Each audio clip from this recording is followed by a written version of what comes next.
नमस्कार मित्रों, कल्पना कीजिए आपके पास दुनिया की हर जानकारी हो। आपको टेक्नोलॉजी की जानकारी हो, फाइनेंस की जानकारी हो, हेल्थ की जानकारी हो, दुनिया की हर किताब आपने पढ़ ली हो, लेकिन एक सवाल फिर भी अनसुलझा रह जाए कि मैं कौन हूँ, मैं यहाँ क्यों हूँ, जीवन का असली उद्देश्य क्या है। सच्चाई यह है कि आज इंसान के पास इंफॉर्मेशन बहुत है, लेकिन अंडरस्टैंडिंग बहुत कम है। नॉलेज बहुत है, लेकिन विजडम कम है। इसीलिए आज पहले से ज़्यादा स्ट्रेस है, पहले से ज़्यादा एंजाइटी है और पहले से ज़्यादा कन्फ्यूजन भी है। और ठीक इसी जगह भागवत गीता का 7वां अध्याय शुरू होता है, जिसे कहा गया है ज्ञान विज्ञान योग, यानी सिर्फ ज्ञान नहीं बल्कि अनुभव वाला ज्ञान। ऐसा ज्ञान जो किताबों में नहीं जीवन में उतरता है। हाँ दोस्तों, श्री कृष्ण अर्जुन से कहते हैं, हे अर्जुन, अब मैं तुम्हें ऐसा ज्ञान दूंगा जिसे जान लेने के बाद जानने योग्य कुछ भी बाकी नहीं रहेगा। जरा सोचिए, यह कितनी बड़ी बात है। हम पूरी जिंदगी कुछ ना कुछ सीखते रहते हैं, फिर भी लगता है कि अभी बहुत कुछ जानना बाकी है। लेकिन कृष्ण कहते हैं, एक ऐसा सत्य है जिसे जान लिया तो बाकी सब अपनी जगह समझ में आने लगता है। आज की भाषा में समझे तो यह ऐसा है जैसे आपके पास हजारों ऐप्स हो, लेकिन ऑपरेटिंग सिस्टम को ही न जानते हो। जब ऑपरेटिंग सिस्टम समझ में आ जाता है तो बाकी ऐप्स अपने आप समझ में आने लगते हैं। कृष्ण उसी ऑपरेटिंग सिस्टम की बात कर रहे हैं, जीवन के मूल सत्य की बात कर रहे हैं। लेकिन फिर कृष्ण एक चौंकाने वाली बात कहते हैं। वे कहते हैं, हजारों लोगों में कोई एक इस सत्य को जानने की कोशिश करता है, और उन कोशिश करने वालों में भी कोई एक वास्तव में उसे जान पाता है। क्यों? क्योंकि अधिकांश लोग बाहर की दुनिया को जीतना चाहते हैं। क्या चाहते हैं? बाहर की दुनिया को जीतना चाहते हैं, लेकिन बहुत कम लोग अपने भीतर उतरना चाहते हैं। आज हर कोई करियर बनाना चाहता है, हर कोई पैसा कमाना चाहता है, हर कोई प्रसिद्ध होना चाहता है, फेमस होना चाहता है, लेकिन बहुत कम लोग पूछते हैं कि मैं वास्तव में कौन हूँ। और जब तक यह सवाल नहीं पूछा जाता तब तक जीवन अधूरा रहता है। अब कृष्ण प्रकृति का एक अद्भुत रहस्य बताते हैं। वे कहते हैं, पृथ्वी, जल, अग्नि, वायु, आकाश, मन, बुद्धि और अहंकार, ये 8 तत्व मेरी प्रकृति हैं। ध्यान दीजिए, कृष्ण सिर्फ मिट्टी, पानी, आग की बात नहीं करते, वे मन और अहंकार को भी प्रकृति का हिस्सा बता रहे हैं। यानी आपका शरीर ही नहीं, आपके विचार भी प्रकृति का हिस्सा है। आपका गुस्सा भी, आपका डर भी, आपका ईगो भी। आज हम सोचते हैं मैं गुस्से में हूँ, लेकिन गीता कहती है नहीं, गुस्सा तुम्हारे भीतर आया हुआ एक भाव है। तुम गुस्सा नहीं हो, तुम उससे बड़े हो। यही समझ इंसान को आजाद करती है। कृष्ण आगे कहते हैं, इस जड़ प्रकृति के अलावा एक चेतना शक्ति भी है। वह क्या है? वह आत्मा है।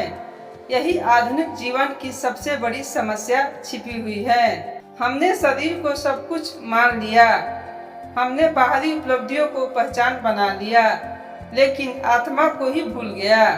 और जब इंसान अपनी असली पहचान भूल जाता है, तब वह हर छोटी बात से टूट जाता है।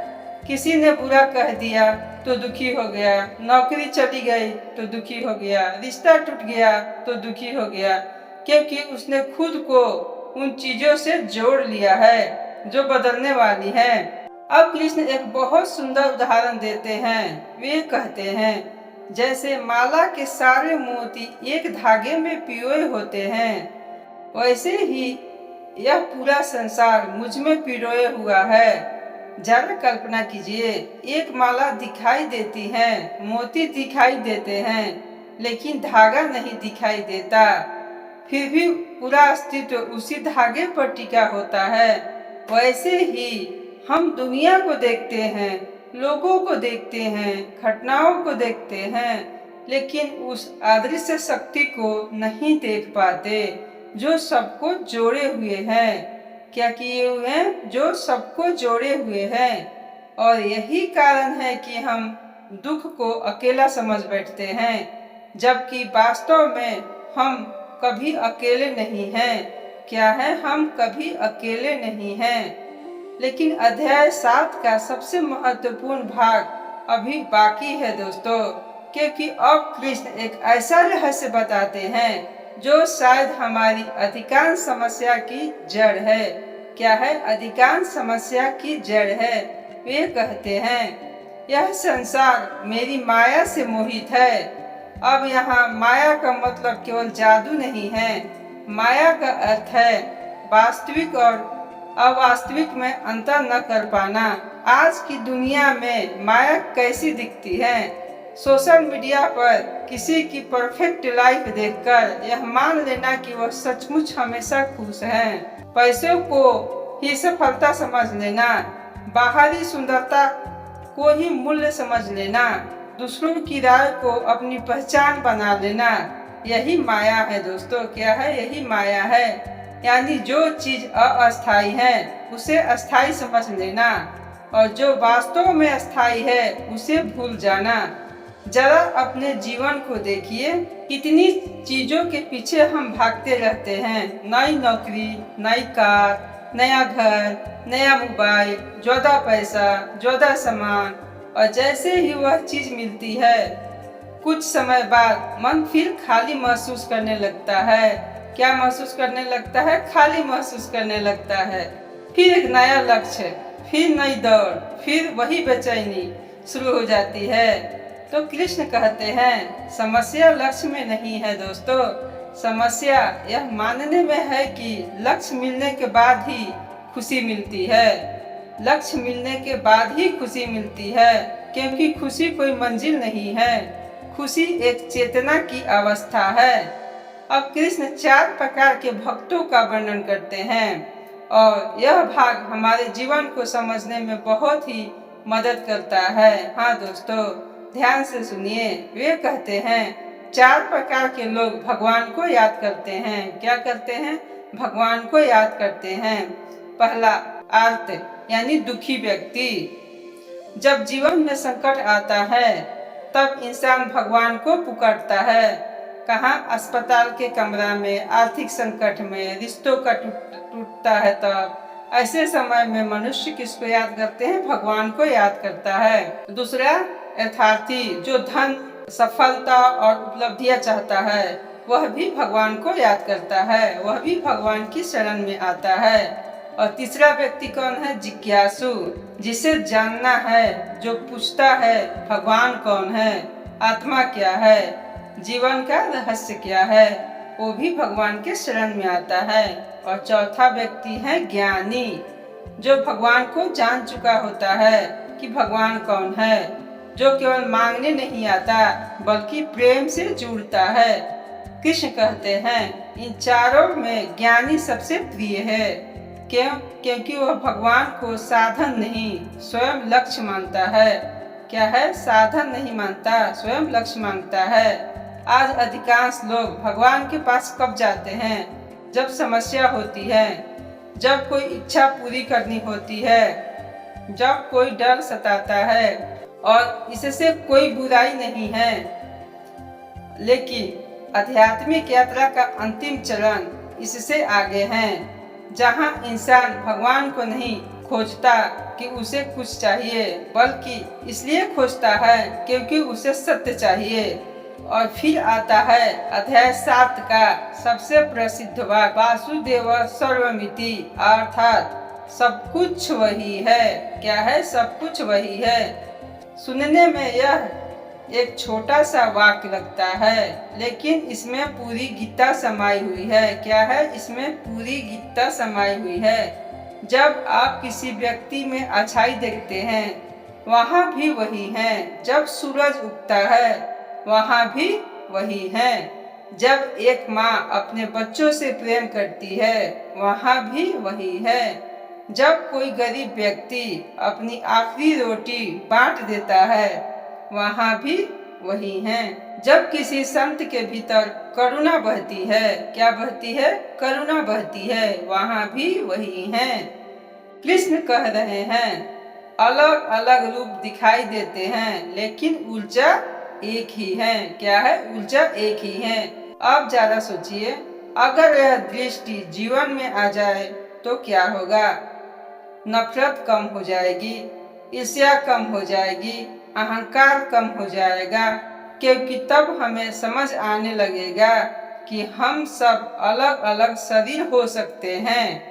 क्या हो सकते हैं? अलग अलग शरीर हो सकते हैं, लेकिन मूल रूप से एक ही चेतना से जुड़े हुए हैं। कृष्ण फिर एक और गहरा सत्य बताते हैं दोस्तों। वे कहते हैं मनुष्य इच्छा और द्वेष के कारण भ्रमित हो जाता है। यह बात आज भी उतनी ही सच है। हम जो कहते हैं उसे पाने के लिए बेचैन रहते हैं। क्या रहते हैं? बेचैन रहते हैं। और जो नहीं चाहते उससे बचने के लिए डरते रहते हैं। यही इच्छा और द्वेष की खेल है। यही तनाव पैदा करता है, यही चिंता पैदा करता है, यही ओवर थिंकिंग पैदा करता है। ध्यान से देखिए, हमारी अधिकांश मानसिक समस्याएं भविष्य से जुड़ी होती हैं। अगर यह मिल गया तो, अगर यह नहीं मिला तो, अगर वह व्यक्ति मुझे छोड़ गया तो, अगर मैं असफल हो गया तो, यानी मन वर्तमान में नहीं है। वह हमेशा इच्छा और भय के बीच जूझता रहता है, झूलता रहता है और इसी कारण शांति खो देता है। लेकिन कृष्ण समाधान भी देते हैं। वे कहते हैं जो मनुष्य मेरे शरण में जाता है वह इस माया को पार कर जाता है। इसका अर्थ क्या है? इसका अर्थ है दोस्तों कि जीवन में समस्या नहीं आएगी। नहीं, समस्या आएगी, चुनौतियां आएगी, हानि भी होगी, असफलता भी मिलेगी, लेकिन अब आप टूटेंगे नहीं, क्योंकि आपका आधार बदल चुका होगा।